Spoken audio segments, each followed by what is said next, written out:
Em nome de Jesus, estamos na Tua presença, Pai. E assim como os céus são mais altos que a terra, os Teus pensamentos são mais altos que os nossos pensamentos, Pai. Mas o Senhor os compartilha conosco na Tua palavra. Por isso te bendizemos, Paizinho, porque podemos nos aproximar dessa palavra, podemos buscar ter entendimento vindo da Tua parte. Por isso te pedimos que o Senhor ilumine, que o Senhor dirija, que o Senhor nos ensine, porque sem Ti nada podemos fazer. Amém. Estamos em Gênesis 3. Vamos dar mais uma lida no texto, porque é sempre bom, né? É preceito sobre preceito, regra sobre regra. Não sei se vocês sabem disso. O HD ali, o hard disk do computador, ele grava informações por magnetismo. Você sabe disso, né? É por magnetismo. O cérebro humano, ele grava informações por repetição. Por isso que a mãe fala um monte de vezes. Por isso que o pai repete. Por isso que Deus fala um monte de vezes a mesma coisa. Por isso que eu sou um cara chato e repetitivo. Porque a Bíblia fala que é preceito sobre preceito, regra sobre regra, repete. Quando Deus estava ensinando o judeu a ensinar os filhinhos, ele fala assim, ó, acordou de manhã, fala na orelha dele. Tá levando ele para a escola, tá no caminho, tá lá dentro da Kombi, levando o menino. Fala de Bíblia com ele, conversa com ele, fala na orelha dele. Deu horário de almoço, tá lá do lado do filho, fala mais uma vez da palavra com ele. De tarde, repete. Na hora do café, lembra ele mais uma vez. De noitinha, fala de novo. Vai dormir, ora e fala mais uma vez. Tá lá em Deuteronômio. Tá? É assim que Deus ensinava o judeu a ensinar os filhos. Falando, repetindo. Preceito sobre preceito, regra sobre... Aí fica. Aí a informação fixa na mente e o Espírito Santo usa. Por isso que a gente repete tanto. Gênesis 3. Alguns versículos nós vamos ler até onde nós estamos, para só dar umas ênfases aqui. Mas a serpente, mais sagaz que todos os animais selváticos que o Senhor Deus tinha feito, disse à mulher: é assim que Deus disse: não comereis de toda a árvore do jardim? Respondeu-lhe a mulher: do fruto das árvores do jardim podemos comer, mas do fruto da árvore que está no meio do jardim, disse Deus, dele não comereis, nem tocareis nele, para que não morrais. Mas a serpente dentro da serpente, porque a serpente cobra estava incorporada pelo Satanás, pelo espírito de Lúcifer. Se aproveitando de uma circunstância oportuna, lembra do mas? E porque ela era mais esperta, mais sagaz, mais sábia que todos os animais selváticos. Era tipo assim, girafa, rinoceronte, pombinha, rolinha, jacaré, junta os bichos tudo. Juntou a sabedoria e a esperteza do vocês tudo.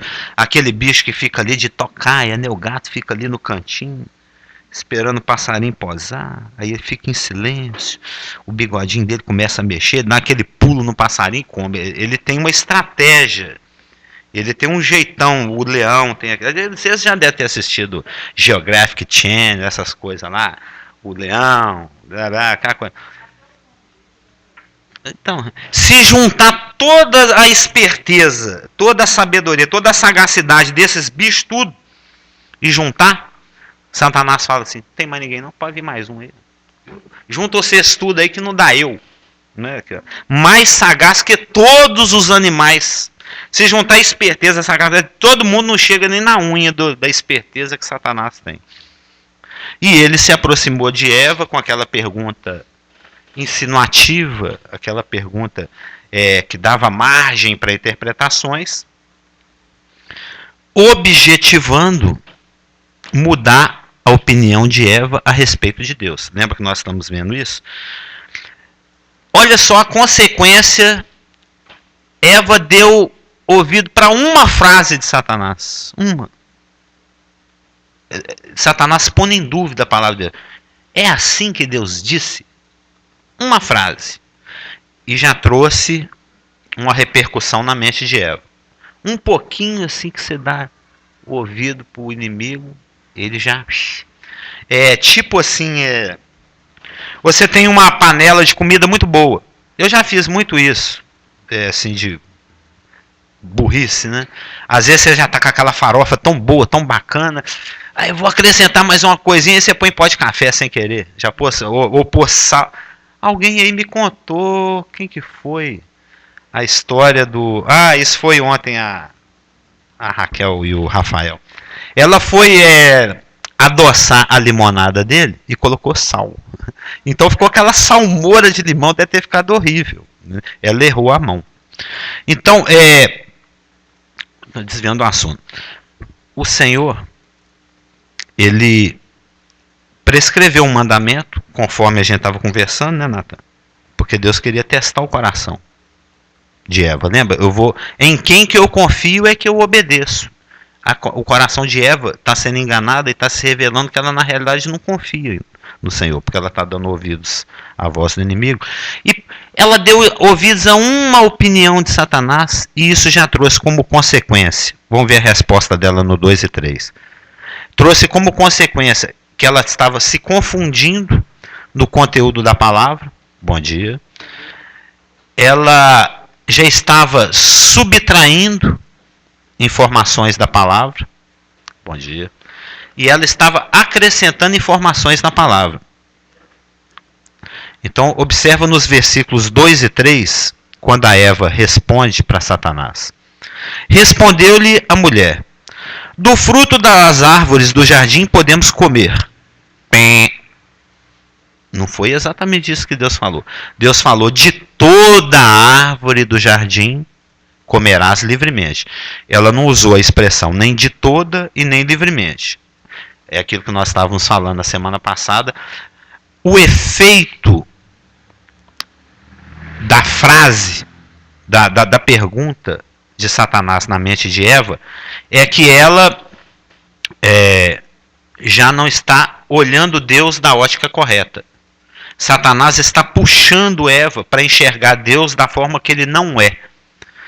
Ele quer que Eva perceba que Deus é alguém que só nega bem daqueles que o amam. A palavra fala que nenhum bem só nega aqueles que o amam, né?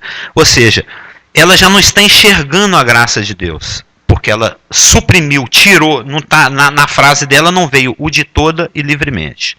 Lembra que nós falamos da goiabeira do Inholau, aquela história toda? Então, do fruto das árvores do jardim podemos comer. Minimizou a graça de Deus. Ela não usou de toda e nem livremente. Da árvore que está no meio do jardim, disse Deus, está errado. Da árvore do meio do jardim é a árvore da vida. É a árvore que Deus queria que ela se alimentasse, que eles comessem. E ela já está trocando a árvore de lugar e está achando que a árvore que está no meio do jardim é do conhecimento do bem e do mal. Dele não comereis, nem tocareis nele, para que não morrais. Isso nós vimos a semana passada, estou dando só uma passada. Ela suprimiu vida de toda e à vontade. Ela está confundindo as árvores e ela está acrescentando na palavra do Senhor, porque no que ela não está enxergando mais a graça de Deus, Satanás quer que o juízo de Deus seja mais visto do que a graça. Tanto é que ela até acrescenta. Aqui a ordenança, o mandamento ficou mais pesado ainda, porque na realidade o mandamento de Deus é não comereis, mas ela já está vendo Deus com severidade, não com graça. Então ela já até acrescentou, e nem toqueis. As duas árvores estavam no centro. Não. No centro estava a árvore da vida. No versículo 9. Olha, do solo fez o Senhor Deus brotar toda sorte de árvores agradável à vista e boa para alimento. Então tinha árvore lá para todo lado. O Senhor Deus fez brotar. E também a árvore da vida no meio do jardim. Vírgula, fechou. E a árvore do conhecimento do bem e do mal. Ela é citada, mas ela não é situada. A única que está aqui é um aposto, né, que está entre vírgulas aqui, é o e também a árvore da vida no meio do jardim. Se enganado. É aquilo que a gente estava conversando na semana passada também. Deus colocou a árvore da vida no centro do jardim, porque é como que Deus estivesse querendo dizer: é dessa que eu quero que você coma. Ele só faltou pegar a fruta e colocar na mãozinha deles, né? E empurrar assim, ó, morde aí. Entendeu? Só faltou isso, mas Deus estava querendo dizer: tem várias árvores aqui para serem comidas. Mas, principalmente, ele estava dando a entender, ao colocar a árvore da vida no meio do jardim, é que é dessa que eu quero que vocês se alimentem. Porque, conforme nós falamos, a árvore da vida, ela é símbolo de Jesus Cristo. Ela é símbolo da comunhão com Deus através da pessoa de Jesus Cristo. A Elaine está perguntando.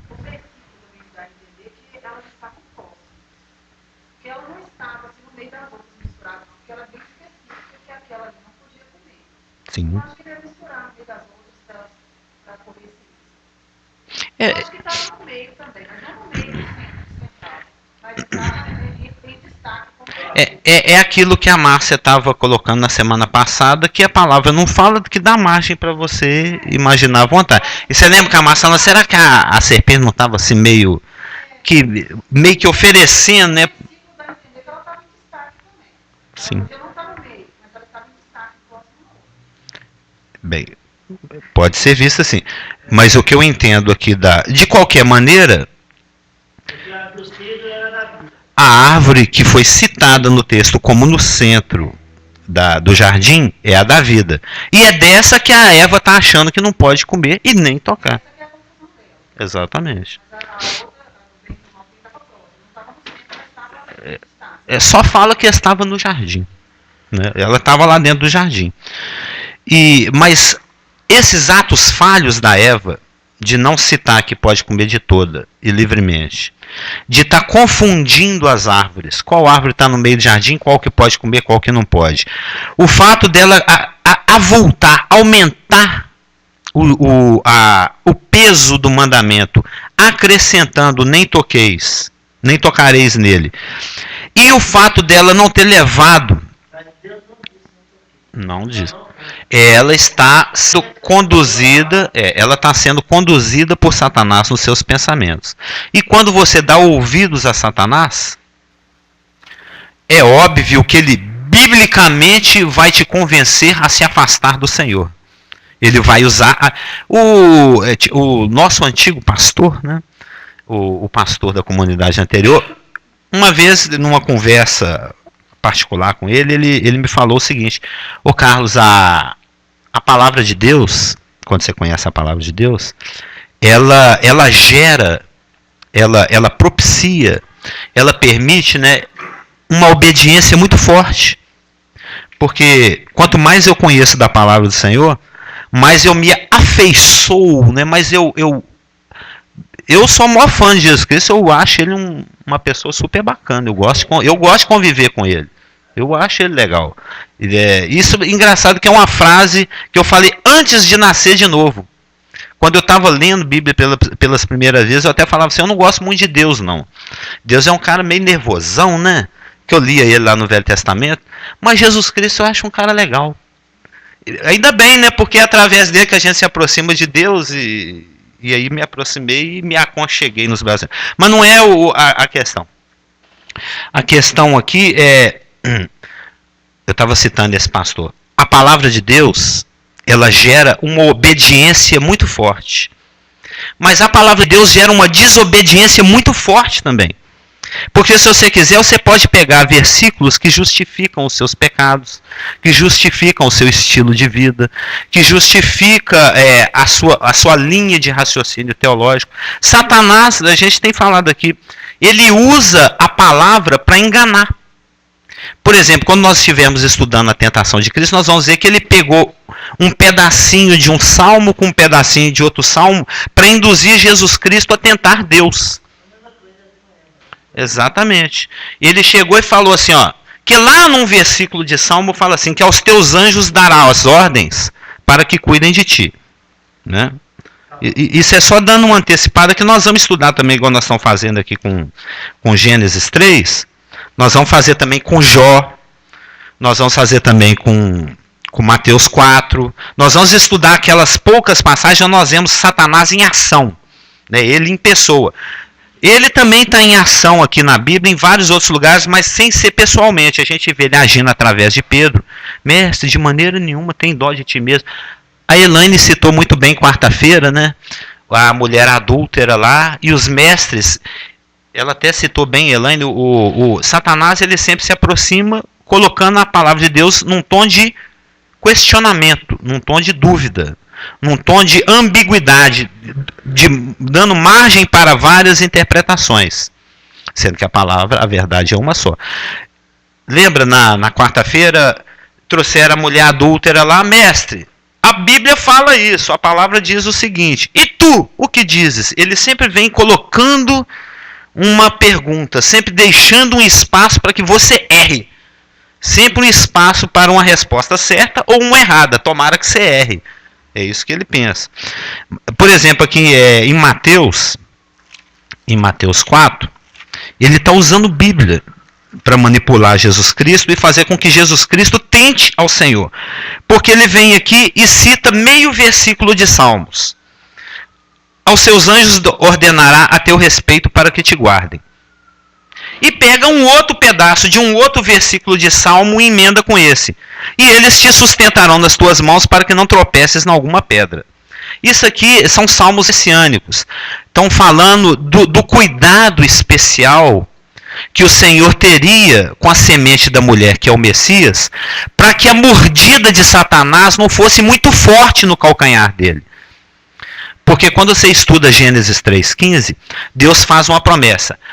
O sêmen da mulher vai esmagar a sua cabeça. Ele está falando com a serpente. Ainda que tu vai ferir o calcanhar dele.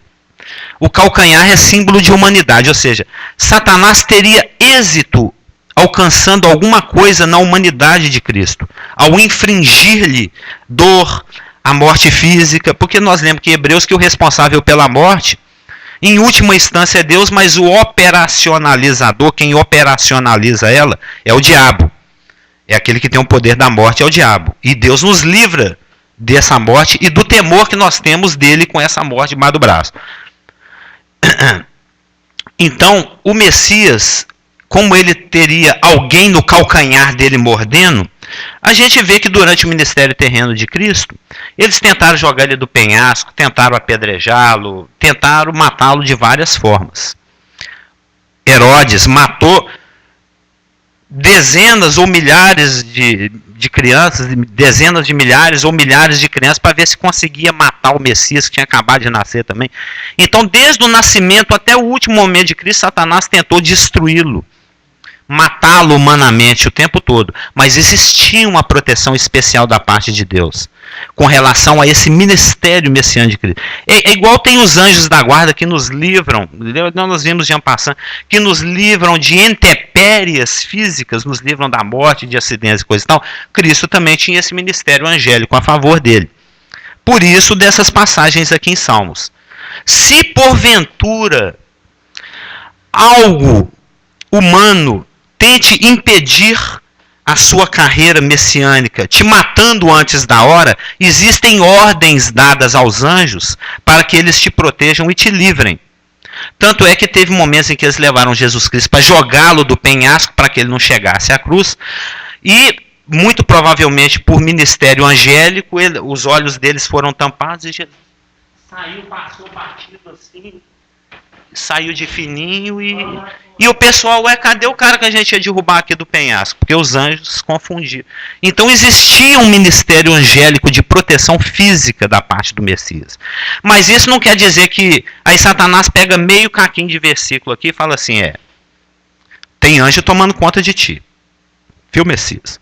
E tem uma outra passagem aqui também que fala que se o seu pé tropeçar, eles te amparam. Então faz o seguinte, pula daí. Pula que o anjo te segura. Aí o Senhor responde, não tentarás o Senhor teu Deus. O que Satanás estava falando não era totalmente mentira. Mas não era a verdade. Ele estava pegando 2 cacos de verdade para construir uma mentira. Existe um ministério angélico de proteção da sua pessoa física, humana, e existe a provisão de Deus para o caso do seu pé tropeçar, o anjo te ampara. Então, já que é assim, pula que ele te segura, né? Pula aí do 20º andar, vamos fazer um espetáculo logo para que só um tropeçãozinho. Mas não é assim que a coisa funciona. Tudo bem, existe esse ministério, mas também não é para você ficar testando. Não, agora eu vou pular no ácido, agora eu vou entrar na fornalha de fogo, eu vou sentir o que Mesaque, Cedraque e Abednego sentiram. Não é assim. Da mesma forma, voltando ao nosso assunto, a Eva, ela, além de não estar enxergando a graça do Senhor como deveria, porque ela está omitindo as cláusulas, né, de toda a árvore livremente, ela está acrescentando a palavra e fazendo a coisa ficar mais severa ainda. Não tocareis. E ela não enxerga o juízo de Deus como certo e nem inevitável. Porque Deus falou, porque no dia 19 de junho, comeu hoje, morre hoje. No dia em que a instantaneidade do juízo, né? No dia em que dele comeres, certamente morrereis. Existe uma certeza de juízo. Como é que a Eva fala? Para que não morrais. Traduzindo nosso exemplo essa semana passada, a serpente chega e pergunta, qual é que é a da palavra de Deus mesmo? O que é que Deus está querendo dizer? A Eva, muito mal informada, fala, ô serpente, eu ouvi mesmo aí um papo, de que tem uma dessas árvores aí. Eu estou igual o Elaine, eu não estou sabendo qual árvore que é qual não. Acho que essa que está no meio é uma dessas aí. Não pode comer, porque se comer tem um negócio assim de morrer. Parece que se comer morre, né? Ah não, acho que se encostar morre. Se brincar de pique na árvore morre. Encostou na árvore, lá está morrendo. E não é isso. Deus falou, no dia em que dele comeres, certamente morrerás. E ela fala, para que não morrais. Ou seja, ela já não enxerga a certeza do juízo, a inevitabilidade do juízo. O juízo não é tão inevitável assim, não. Deus é bonzinho, ele vai ficar com dó, e ainda que eu tenha comido isso vai ficar assim mesmo. No final é tudo em pizza. Pizza de fruto, né?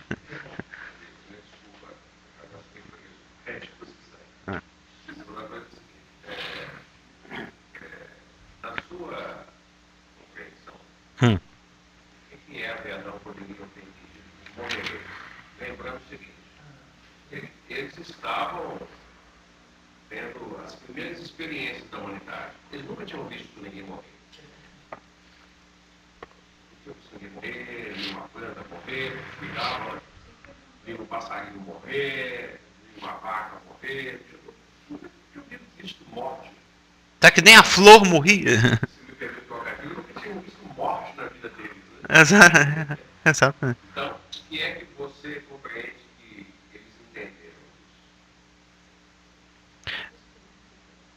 Como é que é? Bem, o Clésio está ali no fundo perguntando que Adão e Eva não conheciam a experiência de morte. Nem por experiência própria. E nem por empirismo. Né? Nunca tinha visto, né? Nunca tinha... Então o Clésio está fazendo a pergunta se ele é tipo assim, Isaac, se você fizer isso, eu corto o seu beneglau. Mas ele não tem nem beneglau. Tanto faz, então corta. Não vai fazer. Não, eu vou tomar o seu xigolico. Né? É uma palavra que eles nunca ouviram, né? Eu estou supondo que o Clésio está falando. Morrer? Você vai morrer. Tanto faz, porque dói. É gostoso, é doce. O que eu entendo, você perguntou, no seu entendimento, né? No meu entendimento, como eu creio que o Senhor é alguém que instrui, eu penso que ele deva ter explicado para Adão que morte seja uma forma de separação. Ou seja, nós estamos juntinhos aqui, mas se você ficar todo melecado, não vai ter jeito de andar com você. Se você não tomar banho. Entendeu? É como eu falar com o Geraldo. O Geraldo é alguém que não gosta de tomar banho. Né? Aí depois de 3 anos sem tomar banho, aí ele fala, não dá mais. No dia em que no banho não tomar, de certamente, não estou nem conseguindo fazer o pai. Mas é isso que eu creio. O Senhor o instruiu. Porque senão não faria sentido eu prometer algo que eu não sei o valor ou restringir algo que eu não me sinto ameaçado por isso. Então, muito provavelmente, o Senhor instruiu. Respondido? É a minha compreensão. Sim, claro. Não, mas e o irmão tem uma outra forma de pensar? O irmão tem uma outra forma de pensar, tipo assim, vamos ver o que dá? Não, a conversão a palavra, como você sabe, já citou, diz que morrendo, morrerei. Não, nós vamos citar daqui a pouquinho. Não, mas pode, é muito conhecido, né? Então, assim, é que o que acontece é que nós estamos há 6.000 anos depois de Adão e Eva, aproximadamente. No mínimo, né? Então, o que acontece? A gente tem uma gama de conhecimentos que eles não tinham. Uma gama, com certeza. É aquilo que a gente falou uns 3 domingos. A Bíblia do Adão era assim, né? Meia folha. A nossa já tem mais. Sim, claro, o nosso conhecimento foi ampliado. Estou falando disso mesmo, porque o perigo que a gente tem quando a gente lê a Bíblia hoje é isso. A gente tentar compreender como se estivéssemos lendo um scrap no Facebook. Não é isso. A gente tem que entender como eles entenderam na época. Com certeza. Aplicar na nossa vida no dia de hoje. Certo? Sim. Então, assim, é isso que eu estou dizendo. Porque a compreensão dele, quando Deus falou na verdade com eles, foi o seguinte: olha, se vocês pecarem, vocês serão separados. E sendo separados, vocês serão separados de novo. Não é isso? Exatamente. Deus está falando que serão separados de mim. Ou seja, eu sou a vida, vocês serão separados da vida. Ao invés de ter comunhão através da árvore da vida, banidos da face do seu poder. Nós tínhamos o hábito de nos encontrar todo dia no finalzinho da tarde para tomar aquele chá britânico do Éden, né? Nós não nos encontraremos mais. Exatamente. Esse é o conteúdo da revelação dele. A comunhão, aquela amizade que nós temos. No finzinho da tarde, quando o dia está virando, né? O dia judaico, né? É oriental. É oriental, é. Só o ocidente que pensa diferente. Que acha que é melhor tudo. Infelizmente. Mas assim, eu quero dizer o seguinte, o que ele está falando é isso, assim, essa comunhão que nós temos, esse encontro. No comecinho do dia, né? Isso que a gente tem, essa intimidade que a gente tem, a gente não vai ter mais. Exatamente. A gente não vai ter mais. Né? E o que faz a gente pensar a compreensão dele para a nossa vida hoje é a mesma coisa. Né? Quando eu peco, né? Qualquer que seja esse pecado, né? É como se Deus estivesse dizendo para mim, Clésio, desculpa, mas a gente não pode mais ter aquela intimidade que a gente tinha antes. É como eu falo com você, enquanto você não tirar essa roupa de mulher, eu não converso com você. Não é? Mas seria algo desse tipo. Mas é essa ideia da coisa, não tem comunhão. Por isso a gente tem que correr o advogado, o advogado, eu pequei. Aí fala, não, tudo bem, a sua comunhão está restaurada. Exatamente. Não a conexão, só a comunhão. Que a conexão não é cortada nunca. Você pode perder o sinal de vez em quando, né? Mas só explicando pro Natan, pros garotos aqui. É porque o Clésio já está dando uma adiantadinha ali. Eu acho que isso é importante. É importantíssimo. É porque o Natan, ele deve estar assim. Puxa, mas acho que o Satanás é que tinha razão mesmo. Eu acho que ele está pensando desse jeito. Porque Deus falou, no dia em que dela, da árvore, comeres, certamente morrerás. No dia. A Eva comeu, o Adão comeu, e eles continuaram. O Adão viveu mais 930 anos. Fala aqui em Gênesis 5:5. Os dias todos da vida de Adão foram 930 anos. Hein, Natan? Deus mentiu, será? Porque falou no dia. É no dia que você... Ele comeu no dia 19 de junho de 2011 e foi morrer lá no dia 19 de junho de 2941. Tá longe, não tá? Ele vai morrer só em 2941 e comeu... Por quê? Aí é que a gente vai no hebraico, que o Clésio está citando. Lá em Gênesis 2,17, fala o seguinte, Deus dando advertência para Adão. Mas da árvore do conhecimento do bem e do mal não comerás. Porque no dia, né, a instantaneidade, no dia em que dela da árvore comeres, certamente morrerás. No hebraico é morrendo morrerás. Por quê? Os tradutores, quando eles se reuniram, você sabe, são pessoas super idôneas, que conhecem muito de línguas antigas, de hebraico. Eu não sei se de médico é junta, né? Não sei se de sábios tradutores é junta. Aquele bando de tradutor se reúne, né? Pessoas anciãs, idosas, tal, e eles estão lá traduzindo hebraico, aquela coisa difícil, que nem sinal, nem vogal direito tem uns, eram os maçoréticos, né? É um monte de sinalzinho que coloca lá debaixo das letrinhas para ver se dá para entender qual que é o tom da sílaba, se é fechado, se é aberto, se é ditongo, se é tritongo. Mas aí eles pegaram, eles leram lá no original assim. Deus falou para Moisés, Moisés escreveu e o tradutor está traduzindo. Porque no dia que dela comeres, morrendo morrerás. Esse treco não está muito. O pessoal vai ler isso aqui, não vai entender. Eu acho, aí o tradutor, né, eu acho muito provavelmente que o que está querendo se fazer aqui é uma ênfase poética, para dar certeza da morte. Aí traduziram certamente morrerás. Mas o que Deus queria dizer é que morrendo você morreria mesmo. Porque a morte ela é dividida em duas etapas. Existe a primeira morte e a segunda morte. A segunda morte é a consumação da primeira morte. Sendo que a primeira morte é dividida em duas fases. A morte física e vamos pôr na ordem, né? A morte espiritual e a morte física. Então, na realidade, a morte é composta por a morte física, vamos pôr na ordem, a morte espiritual, a morte física e a segunda morte. A morte é dividida em dois capítulos. Primeira morte, segunda morte. A segunda morte é o lago de fogo, que é a consumação decretada da morte. Porque aí vai ao trono branco, vai ler por quê. Não, você vai para lá primeiro, porque você não veio a mim até o filho. Pela pessoa do filho você não se aproximou de mim. Beleza.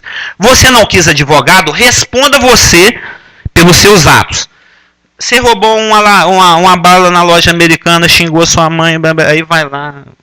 Vai galardoar cada ato de bondade e maldade que aquele ser cometeu, a parte de Cristo, fora da pessoa de Cristo, ou seja, responde por si mesmo. Ele pega o galardão de morte e fogo dele e vai cumprir a separação dele eterna. Totalmente separado. Não é porque ele gosta, porque Deus quer, porque... Não, porque Deus criou uma provisão para que você se aproximasse dele através do Filho e você, por algum motivo, não quis. Nós fomos ontem lá na praça falar, gente, se você não receber Jesus, vocês não vão ter comunhão com Deus. Ah, eu vou encontrar com a minha namorada, tô com fome. Um ou outro levantou a mão, a maioria não. É morte eterna. Não tem purgatório, não.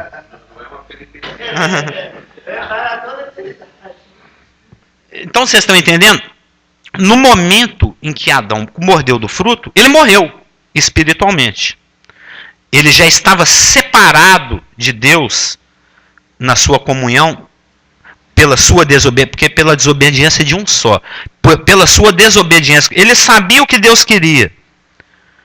Fez o que Satanás queria. Ele perdeu a comunhão com Deus. Ele já não tinha condições de se relacionar mais com Deus, porque ele já não dava crédito mais a Deus. Ele cria que o que Deus falava era mentira, porque Deus falou, é certo que morrerei. Ele falou, é mentira, eu vou comer assim mesmo.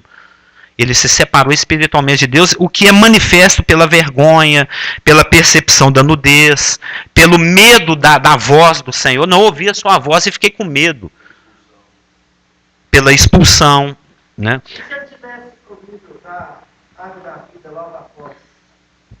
É aquela... Exatamente. É aquilo que a gente já sabe. Eles estariam no estado de eterna separação. Sem solução. A Elaine já levantou o dedo há alguns minutinhos. Eu achei interessante o que você falou aí, que lá na hora do julgamento, que você não quer advogar, mas você quer se defender. Você não quer não, você não quis, né?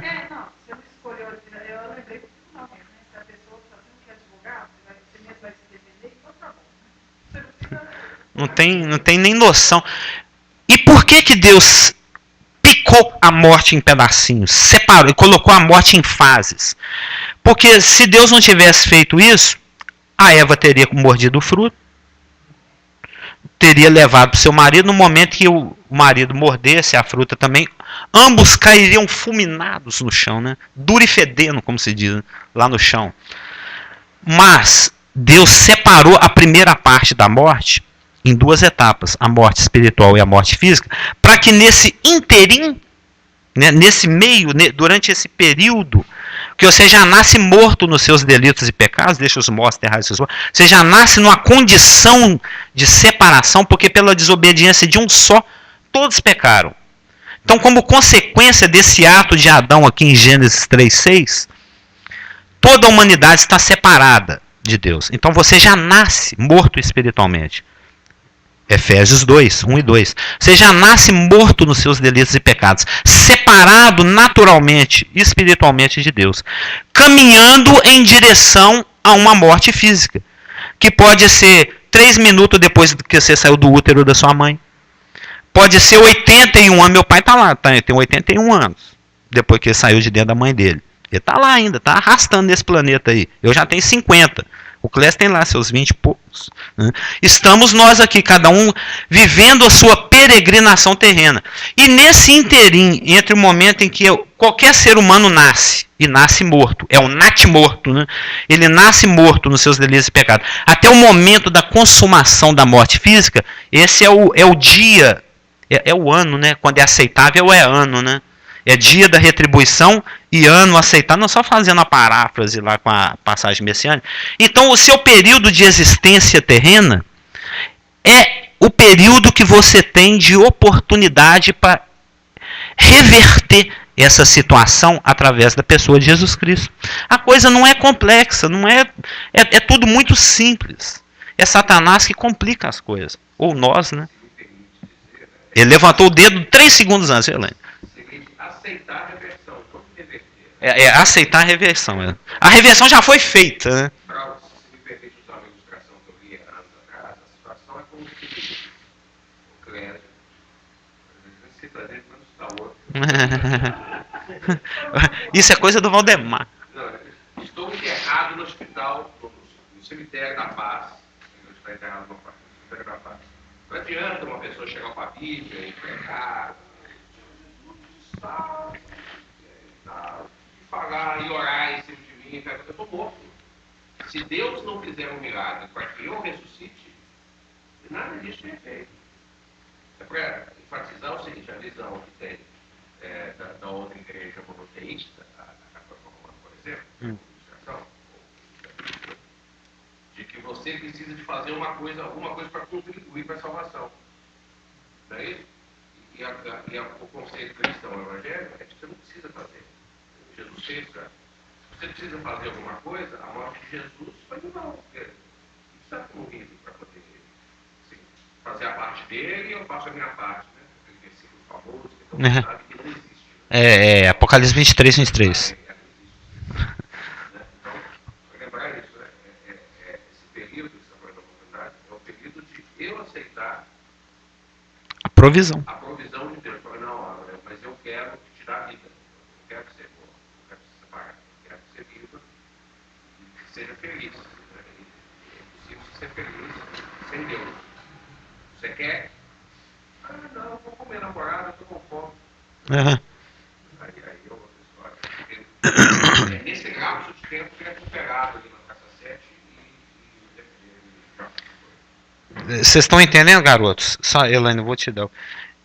O que Deus está falando, se você comer desse fruto, morrendo você vai morrer. Ou seja, você vai ter uma morte espiritual, vai se degradar a cada dia, vai morrer cada vez mais, até finalmente ser separado eternamente, a segunda morte. Né? Então, o morrendo seria a morte espiritual, arrastando através da morte física em direção à morte física. Morrerás, separação total, segunda morte.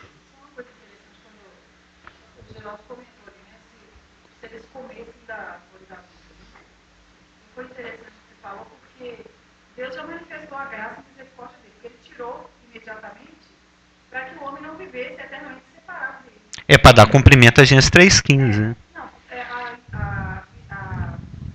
a misericórdia e graça de Deus de fazer, não quero que fique para sempre separado. Sim. Porque Deus na realidade Deus já tinha planos desde antes da eternidade, né? Desde isso tudo o que ia acontecer. Então, Eva está com uma visão distorcida da pessoa de Deus. Isso porque ela deu espaço para uma frase de Satanás. Lembra a gente falando lá no... Uma frase de Satanás foi suficiente para trazer esse transtorno todo na mente e do entendimento da Eva. Ela deu espaço para ele falar uma frase. É assim que Deus disse? É assim que Deus disse? Isso já fez com que a ótica dela a respeito da pessoa de Deus mudasse. Porque Satanás ele sempre está querendo que você veja Deus da ótica dele, da sua ótica, não da ótica em que ele se apresenta, que ele se revela, que é através da pessoa de Jesus Cristo, que é através da árvore da vida. Ele quer que você veja Deus da ótica de que Eva está vendo. Não enxerga mais a graça de Deus e está com o olhar focado na severidade de Deus. Observa que não foi a serpente que tocou no assunto de árvore de conhecimento do bem e do mal. O inimigo que, conduzindo o raciocínio e a conversa, fez com que... É aquele negócio, né? Jogar o verde para colher o maduro. Satanás, a serpente, ele jogou a bola para Eva de uma tal maneira que, inevitavelmente, consequentemente, é nesse assunto que ela ia acabar tocando. Que é o assunto que Satanás queria trazer à baila, né? Queria trazer para a conversa. A árvore do conhecimento do bem e do mal. Ele quer enfatizar algum ponto dentro desse assunto, que nós vamos ver. E já que a Eva está com a visão distorcida da pessoa de Deus, ela nem tanto está mais percebendo a graça de Deus. Ela já está com a ótica focada na severidade de Deus. Que ela mesma está acrescentando com as suas palavras, né? Nem tocareis. E já que ela não percebe mais idoneidade na pessoa de Deus, a ponto de dar cumprimento naquilo que ele prometeu, de separar caso comesse, ou seja, já que ela foi trazida para essa ótica distorcida nos seus raciocínios, isso é o gancho para Satanás fazer a sua segunda investida. O bote, exatamente. Você gosta da Anderson? Nós também, nós gostamos. Pode. Satanás é o diretor de criação da produtora do... Enfim, ele é um artista publicitário máximo. Né? Com certeza. Então, o que ele fez lá é o que nós publicitários fazemos hoje, que é instilar na pessoa, na outra pessoa, o desejo daquilo que ela não precisa. É instilar nela, né, a vontade de ter aquilo que ela não precisa e de ter a satisfação de um sentimento, de uma necessidade que ela não tem. E esse know-how foi criado toda a partir de conhecimentos satânicos. Então, se Satanás, assim como nós publicitários, temos são satânicos. Exatamente. Quando você entra no supermercado, as cores, as disposições, as glândulas, tudo favorece a compra. Você sabe, nem tem relógio. Claro, tudo é manipulado. Eles estavam instilando o desejo de uma coisa que eles não precisavam, que eles não queriam. Exatamente. Você já tem o 2, para que eu vou comprar o 8?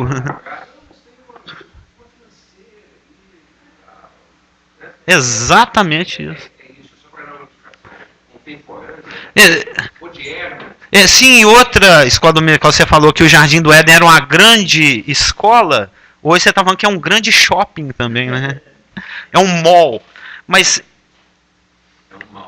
esse é um mal. Esse entendimento distorcido de Eva, que Satanás alcançou com uma afirmativa, foi o gancho para Satanás fazer a sua segunda investida, agora mais ousada. Agora, só vou citar para explicar no domingo que vem.